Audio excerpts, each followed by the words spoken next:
I have a 2006 Nissan Xterra. I'm replacing the rear wheel bearing. Right, I didn't see any videos on this axle, but this is the C200.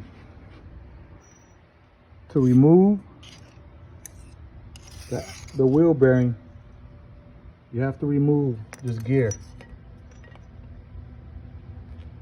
All right, the gear goes over the C-clip,